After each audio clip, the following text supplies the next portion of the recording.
تلنگانہ لاوہ موضع لیٹی میں ترقیاتی کاموں کے افتتاح کے موقع پر پی ٹی آئی کی ریلی اور شاندار جلسہ، محترمہ فوزیہ بہرام سمیت پی ٹی آئی کی مقامی قیادت کی بھرپور شرکت اور دھواں دار خطاب۔ تفصیلات کے مطابق موضع لیٹی میں ڈھوک حافظ آباد ترقیاتی کاموں کے افتتاح کے موقع پر اہلیان حافظ آباد اور ملک احسان الحق کی خصوصی کاوشوں سے ریلی کا انعقاد کیا گیا، جو کہ بعد از جلسے کی شکل اختیار کر گئی۔ افتتاحی ریلی میں رکن قومی اسمبلی محترمہ فوزیہ بہرام، محترمہ شائستہ اکرام، پیر وقار حسین کرولی، ضلعی general secretary P T I Chakwal Malik Aftab Ahmed Pachnand, Malik Ashfaq Ahmed Bharial سمیت تمام مقامی قیادت کارکن، علاقے کے معززین شخصیت سمیت اہلیان علاقہ نے بھرپور شرکت کی۔ اس موقع پر قائدین کی جانب سے خطاب بھی کیے گئے۔ حاضرین جلسے سے خطاب کرتے ہوئے محترمہ فوزیہ بہرام کا کہنا تھا کہ ہمیشہ علاقے کی فلاح و بہبود کے لیے سیاست کی، اپنے کارکنان کو بھی کبھی مایوس نہیں کریں گے اور کسی کے ساتھ زیادتی نہیں ہونے دیں گے، نہ نفرت کی سیاست کی، نہ ہی کسی کو نفرت کی سیاست کرنے دیں گے۔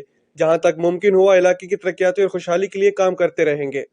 ضلعی جنرل سیکرٹری ملک آفتاب پچنند نے اپنے خطاب میں کہا کہ میڈم فوزیہ بہرام نے جو مجھ پر اعتماد کیا، اس پر ان کا مشکور ہوں۔ اپنے لوگوں کی بہتری اور خدمت کے لیے جو کر سکا وہ ضرور کروں گا۔ شاندار استقبال کرنے پر اہلیان لیٹی کا شکر گزار ہوں۔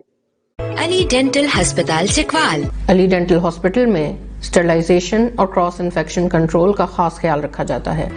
علی ڈینٹل ہسپتال عقب نثار ہوٹل، تلنگانہ روڈ، چکوال۔